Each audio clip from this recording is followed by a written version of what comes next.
All right, everyone. Thank you for joining in as I am reading through the book by Gail Riplinger, The Language of the King James Bible, Discover its Hidden Built-in Dictionary. This is going to be reading through chapter 7. So we will go ahead and get started right into chapter 7. Okay, chapter 7. Can we change the spelling of the KJV? Okay, on this page it's just a couple of pictures, but you'll notice that she has circled some words here, okay? So let me just slowly scroll down so you can see this word is circled.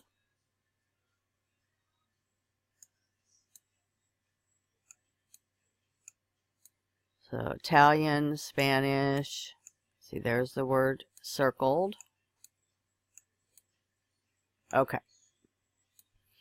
Jesus is the Word. John 1:1, 1 John 1:1, and Revelation 19:13. Jesus is also the letters. I am Alpha and Omega. Revelation 1:11, omitted in the new versions. So the English-speaking Christians won't feel left out. Jesus said, from the blood of righteous Abel unto the blood of Zacharias.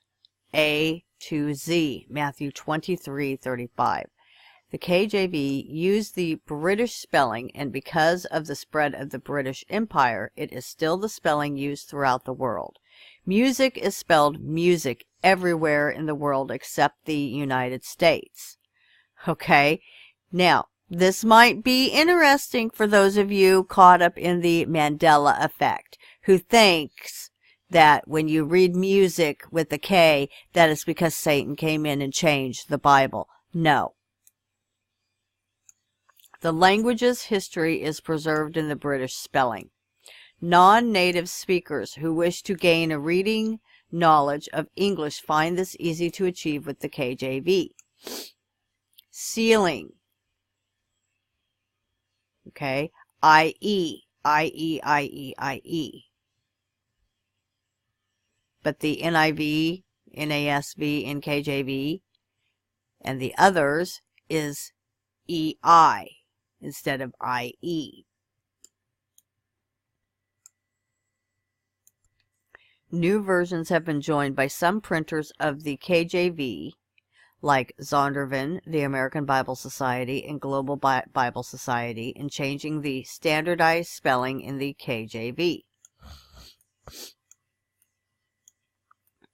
The new spellings are not only strictly American, they are incorrect substitutions. It is important for printers of Bibles to retain the international British spelling seen in the KJV, Cambridge, and Oxford editions, so that their printings will be accepted worldwide.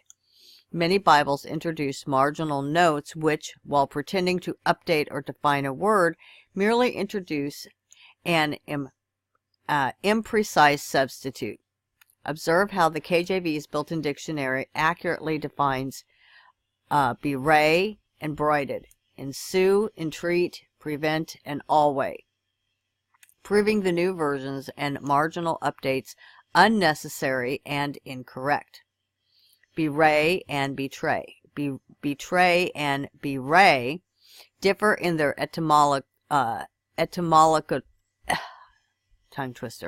etymology roots, basically, and their specific meanings.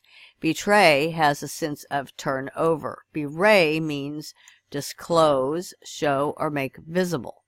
The word hand is used with betray often. You can see Matthew 26:23, 45 through 46, and Mark 14:41, and Luke 22:21. Bewray, from Isaiah 16:3 through 4. Bewray not him, be thou a covert to them.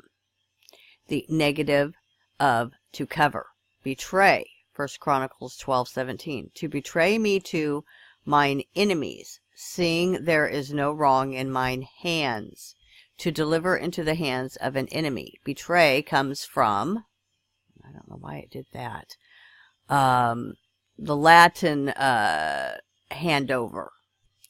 Okay, bewray from Matthew 26:73 and betray from Matthew 26:2 have always carried two distinct meanings. The New Testaments of the Greek, Latin, Spanish 1602, the Gothic, as well as the Anglo-Saxon and Geneva all join with the KJV in distinguishing between these two words. In the New Testament, the corrupt KJ21 and the NRSV and Zondervan's KJVs use betray for both the Greek words here, okay? The KJV correctly distinguishes between the Hebrew, Gail, from Isaiah 16:3, translating it as bewray, and the Hebrew, Rhema, from 1 Chronicles 12:17, translating it as betray. New versions like the NIV and NASB incorrectly use the English betray for both gala and rhema. Broided and broidered. A broidered coat, embroiderer, woven needlework, and adorned not with broided hair or gold or pearls. Now the description: embroidered, woven needlework, adorned as with embroidery, to inlay with pearls, gold, etc. So to substitute braid here, as the KJ21, New King James, NIV, NASB, and all new versions do, does not accurately create the picture of the superficial adornments implied by broided.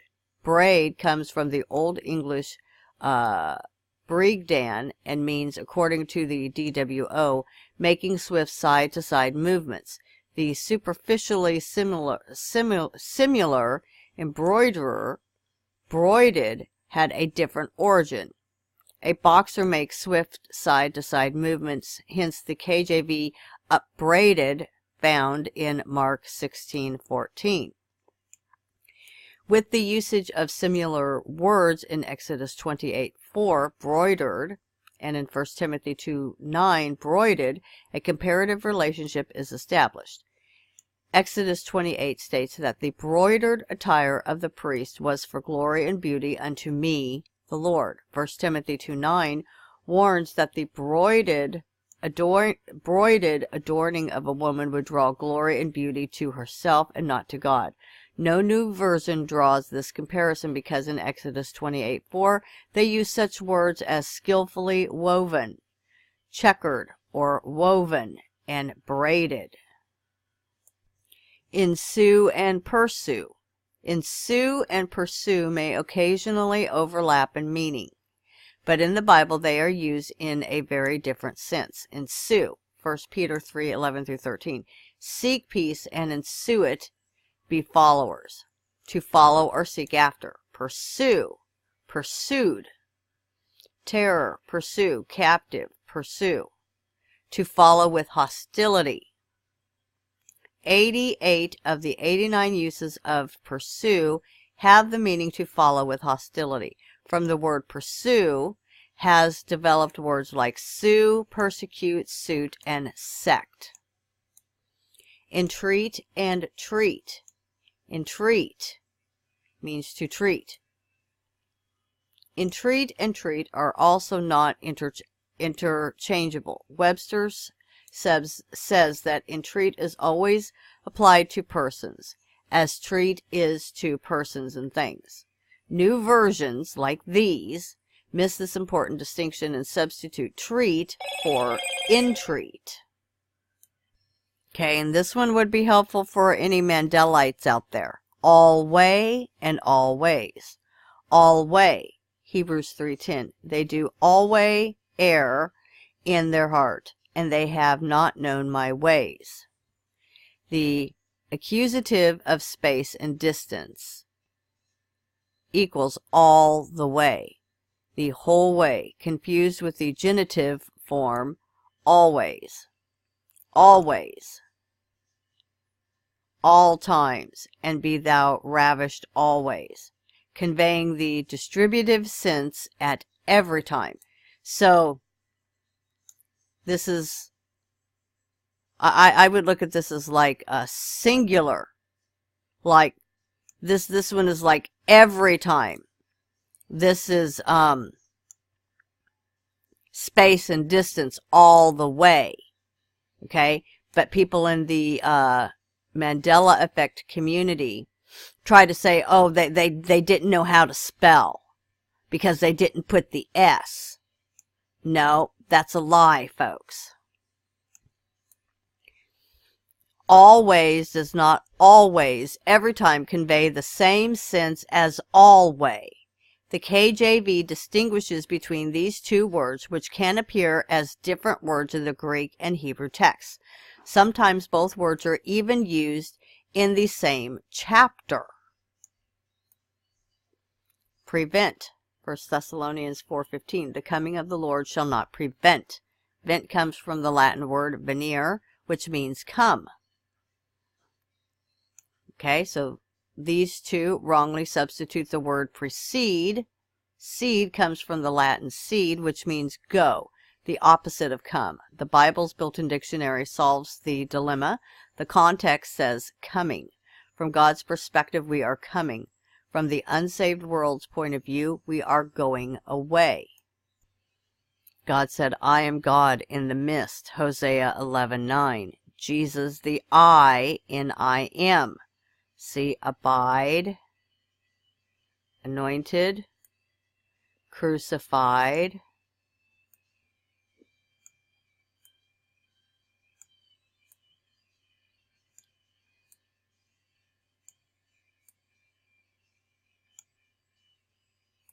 okay, this all deals with God, okay?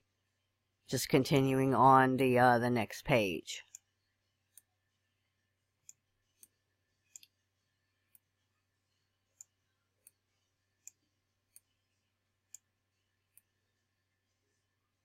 Okay, so that's in reference to the I am, which is God. Okay, now look at words that basically would go for the counterfeiter. Satan saying, I am a God in the midst. Lucifer, the I in I will. Chide, chief, crime, concision. Diverses. Denieth, die, entice, envious, exile. Goliath, grief, guilt. And then the last page in chapter 7, just continuing on. Pharisees, pit, pride, publicans, sin.